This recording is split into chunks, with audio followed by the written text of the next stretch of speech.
इतनी भी हो, लेकिन ये भी सच है कि किसी पर कोई आपत्ति हो तो अपना ही परिवार साथ देता है। भैया, मेरे पीछे पुलिस लगी है, प्लीज मुझे बचा लो। रवि और राज दो भाई, लेकिन दोनों में कभी नहीं पटी। अरे क्या हुआ छोटे, क्या कर दिया तूने? अरे कुछ नहीं भैया, मेरा दोस्त है ना राजू, वो मुझे लेकर बैंक गया था। मुझे नहीं पता भैया कि वो वहाँ बैंक लूटने जा रहा है। मैं उसके साथ बैंक में घुसते ही सीसीटीवी कैमरे में दिख गया हूँ। अब पुलिस मुझे ढूंढ रही है भैया, मुझे बचा लो। राज कुछ सोचता है, फिर कहता है, ओके, तुम यहीं रुको, मेरा एक दोस्त पुलिस में है, मैं बात करता हूँ। तभी वहां रवि की बीवी राज की बीवी के साथ आ जाती है। तुम लोगों के घर जब तक पुलिस का आना जाना है, बच्चों को यहीं छोड़ दो, उन पर असर ठीक नहीं पड़ेगा। तभी वहां पुलिस आ जाती है।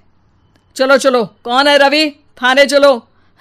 मैंने कुछ नहीं किया, मुझे कुछ नहीं पता। अरे वो तो पुलिस स्टेशन चलकर ही पता चलेगा कि कुछ पता है कि नहीं, चलो। कहानी का फ्लैशबैक। भैया, मुझे मेरे मकान में हक चाहिए ही चाहिए। अरे लेकिन छोटे, अभी मेरे बच्चों पर काफ़ी खर्चा है, तेरी भाभी की भी तबीयत ठीक नहीं रहती, बजट बिल्कुल नहीं है कि मैं अलग होकर रहूं। देख लो भैया, 1 महीना है तुम्हारे पास, जल्दी से घर खाली कर दो। अरे कैसी बात कर रहे हैं भैया, मेरे शरीर में अभी इतनी हिम्मत भी नहीं कि घर को खाली करे। तो क्यों अपना पोषण बेचा भाभी? अरे तुम तो जानती हो, पिताजी की बीमारी के कारण उन्हें हमारी ज़रूरत थी, कैसे आते पैसे। ससुर जी तो बूढ़े थे भाभी, उनकी बीमारी में भी पैसे लगाना कौन सा अकल का काम था? तो क्या पिताजी को मैं मरने के लिए छोड़ देता?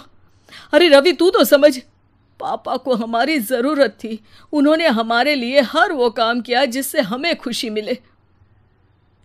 बैक टू रवि, जो जेल में बैठा है। ये मैंने क्या कर दिया था? मैं ना पिता का हुआ ना ही भैया का। मेरे साथ जो हो रहा है ठीक ही हो रहा है। तभी वहां पुलिस वाला आता है। रवि, तुमसे कोई मिलने आया है। भाभी, आप यहाँ क्यों आई? पुलिस स्टेशन है ये भाभी। भैया, आपकी जगह मेरा भाई होता तो क्या मैं नहीं आती? अच्छा, ये खाना ले लीजिए, खा लीजिएगा। आपके भैया लगे हैं वकीलों और पुलिस वालों से बात करने में, डरने की कोई बात नहीं। जब आपने गुनाह किया ही नहीं तो सज़ा भी नहीं मिलेगी। रवि भाभी को देखकर रोने लगता है। घर में साक्षी चुपचाप बैठी होती है कि तभी सोनम कहती है, अरे साक्षी, क्या हुआ, परेशान क्यों हो रही हो? भाभी, अभी अभी पुलिस स्टेशन से खबर आई है, इन्हें बड़े जेल में शिफ्ट किया जा रहा है।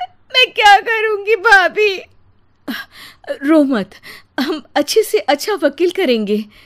लेकिन उसमें तो बड़े पैसे लगेंगे दीदी, हम इतना पैसा कहाँ से लाएंगे? अरे क्यों, ये मकान है ना, और मेरे कुछ गहने भी है। साक्षी की आंखों में पानी आ जाता है। पर दीदी, ये तो आप और भैया की मेहनत की कमाई है। पापा के बाद भी तो हम लोगों का सब खत्म हो गया था। पापा को तो बचा नहीं पाए, लेकिन भैया को ज़रूर बचा लेंगे, और भगवान चाहेंगे ना तो दोनों भाई मिलकर इससे भी बड़ा मकान खड़ा कर लेंगे। साक्षी। थोड़ी देर में राज वहां आता है। सोनम सही कह रही है साक्षी, पैसों की कमी के कारण किसी भी बेगुनाह को सज़ा नहीं मिलती। राज एक अच्छा सा वकील करता है। सोनम और साक्षी बचाए पैसे और अपने गहनों को बेचकर रवि का केस लड़ते हैं और जल्द ही रवि जेल से बाहर आ जाता है। रवि राज को गले लगाकर कहता है, भैया मुझे माफ़ कर दो, मुझे साक्षी ने सब कुछ बताया है। भैया, आपने मुझ पर विश्वास किया, मेरे लिए दिन रात मेहनत की, भाभी ने अपने गहने तक बेच दिए। भैया, आपने तो पापा के लिए भी पैसे नहीं देखे, लेकिन मैं बहुत ही सेल्फिश निकला।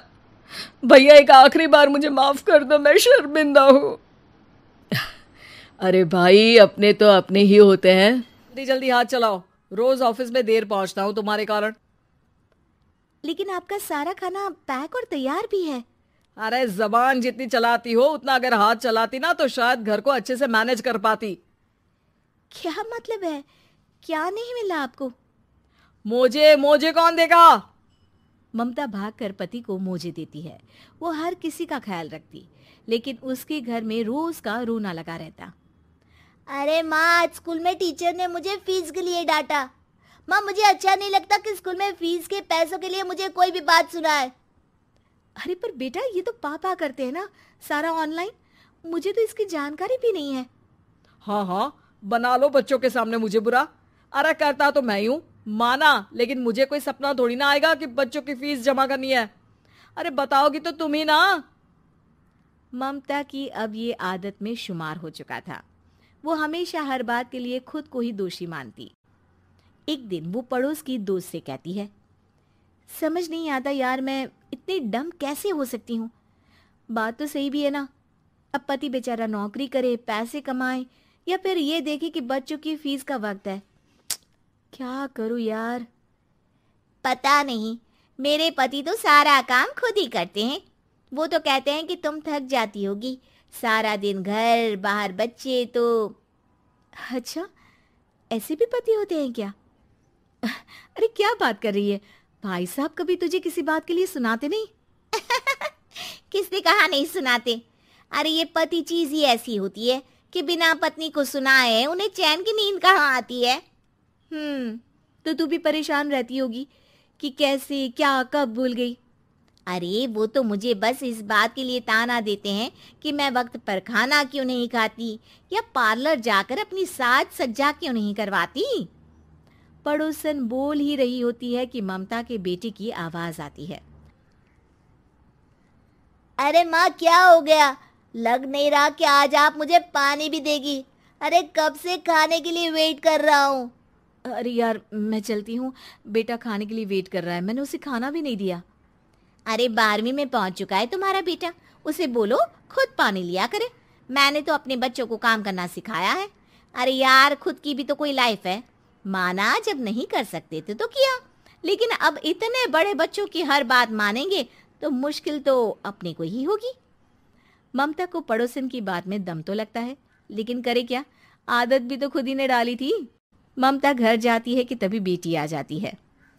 माँ, परसों मुझे एक शादी में जाना है। तेरी वो जो लाल वाली साड़ी है ना, उसे दे देना। मैं आज जाकर टेलर को दे दूंगी, वो उस साड़ी से सूट बना देगा। अरे नहीं नहीं तारा, वो मेरी माँ ने मुझे दी थी और उस साड़ी से मेरी काफ़ी भावनाएं जुड़ी हैं। तुमको ना मैं दूसरी साड़ी दे दूंगी। ओके, कोई बात नहीं, लेकिन आज दे ही देना पक्का। तारा माँ की साड़ी से सूट बनवाकर पार्टी में जाती है, लेकिन जब वो पार्टी से लौटती है, क्या है, मैं तो समझ ही नहीं पा रही हूँ। अरे जब वो साड़ी मांगी थी तो ये छल्ली सी साड़ी क्यों दे दी? मैं ही पागल थी जो इस साड़ी का सूट बनवा लिया मैंने। माँ, जानती भी हो कि कॉलेज में मेरी कितनी हंसी उड़ी। तभी वहां ममता का पति सुनील आ जाता है। अरे गवार औरत, जब बेटी साड़ी मांग रही थी तो दे देती ना। अरे पापा, ये तो इमोशन दे दी उस साड़ी से। ममता इतने सब के बाद भी कुछ नहीं बोलती। मेरी बेटी की बेइज्जती हो गई। मैं बिल्कुल बर्दाश्त नहीं कर सकता ये। मैं नहीं चाहता कि मेरी बेटी से कोई भी ज्यादा सुंदर लगे पूरे कॉलेज में। जी, वो पढ़ने में तारा बिल्कुल अच्छी नहीं है, उसकी पढ़ाई पर आप ध्यान दीजिए ना। अच्छा, अब तुम मुझे बताओगी कि मुझे किस पर ध्यान देना और किस पर नहीं। रमेश जैसा ही ये वाक्य पूरा करता है, ममता की बेटी और पति उस पर जोर जोर से हंसते हैं। अरे ठीक है ना, पता ही नहीं चला कि कैसे वक्त इतना बीत गया। अरे कैसे पता चलेगा माँ, हम लोगों के पीछे जो तू बैताल की तरह चिपकी रहती थी, तुझे कैसे वक्त का पता चलता।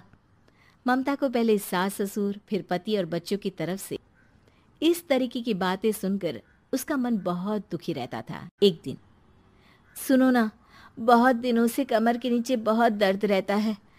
कल मैंने देखा तो एक फोड़ा था। अरे ममता, एक बार अपने पति से बात करो, वो तुम्हारा फोड़ा डॉक्टर को दिखा देंगे। अरे नहीं नहीं, वो तो गुस्सा हो जाएंगे। अरे क्यों गुस्सा हो जाएंगे? तुमको दर्द है। हाँ, लेकिन वो यही बोलेंगे कि ऑफिस जाऊं या फिर तुम्हें लेकर डॉक्टर के पास। तो बेटे से ही बात कर ले। अरे वो तो मैं कर लूं, लेकिन फोड़ा है ऐसी जगह कि उसे बताते मुझे शर्म आएगी। लेकिन कुछ ना कुछ तो करना जरूरी है ना। ऐसे कब तक फोड़े के दर्द से तड़पती रहेगी? अब तो सोच रही हूँ कि इनसे बात कर ही लूं, वरना दर्द के मारे कहीं मर ना जाऊं। लेकिन शाम को, ममता, क्या किया तुमने आज? खाने के डिब्बे में कैसा खाना दिया था? दाल खराब हो गई थी। कब की थी? दाल तो मैंने सुबह ही बनाई थी, खराब कैसे हो गई? अच्छा सुनिए ना, मुझे कहना है कि अरे गरम दाल बंद करोगी तो ऐसा ही होगा ना। बेइज्जती हो गई सबके सामने मेरी। ऑफिस वालों ने ऐसा मजाक उड़ाया कि क्या बोलूं। कल से ठीक से खाना देना है तो देना, वरना खाना देना बंद कर देना। बाहर खा लूंगा मैं। ममता, जो पति से अपनी परेशानी बताने वाली थी, वो अब ये सोचने लगती है कि कल से पति को खाने में क्या दे। अगले दिन ममता थकी थकी सी हालत में, आप लोगों के लिए नाश्ता बना दिया है, खाना बनाने की हिम्मत नहीं है आज तो। रात भर सोकर थक गई है ना, इसीलिए तो खाना नहीं बना सकती। हिम्मत नहीं हो रही है, मैं बस सोने जा रही हूँ। बस मैडम को सोने का बोल दो, फिर देखो कैसे सोती रहती है। माँ, फिर वही पराठा सब्जी। अरे हमारे साथ के दोस्त एक से बढ़कर एक नाश्ता खाना लेकर आते हैं, आप तो बस। सभी घर से निकल जाते हैं, लेकिन जब शाम को बेटा घर आता है तो घर में अंधेरा रहता है। बेटा लाइट जलाता है। क्या माँ, तुम्हारा भी जवाब नहीं है बिजली का बिल बचाने के लिए? वो बोल ही रहा होता है कि सामने माँ जमीन पर लेटी मिलती है। वो उसके पास जाता है। अरे माँ, क्या हो गया माँ? तभी वहां पड़ोसन आती है। अरे बेटा, तुम्हारी माँ के पैर के पास एक फोड़ा है, जिसके कारण ये लगातार कमजोर होती जा रही थी। मैंने उसे पहले ही कहा था कि घर में बता दो, लेकिन तुम्हारी माँ किसी को तंग करना नहीं चाहती थी। तभी वहां डॉक्टर आ जाता है। अरे इनके ऑर्गन में दिक्कत है, कोई बात है जो इनके मन में खटक रही है। अरे नहीं नहीं, इसके मन में कोई बात नहीं है, कोई काम है नहीं ना इसके पास, सारा दिन बस घर में ही रहती है। देखिए, मैं तो ये नहीं जानता, लेकिन हाँ, इनके मन में हमेशा कोई बात रह जाती होगी, इसीलिए उनकी ये हालत है। अगर आप समय से नहीं ले आते तो हो सकता था कि। अरे नहीं नहीं डॉक्टर साहब, हम पूरी कोशिश करेंगे कि वो ठीक हो जाए। हम लोगों ने अपनी ही परेशानी माँ के सामने रखी, लेकिन किसी ने माँ की दिक्कत को जानने की कोशिश तक नहीं की।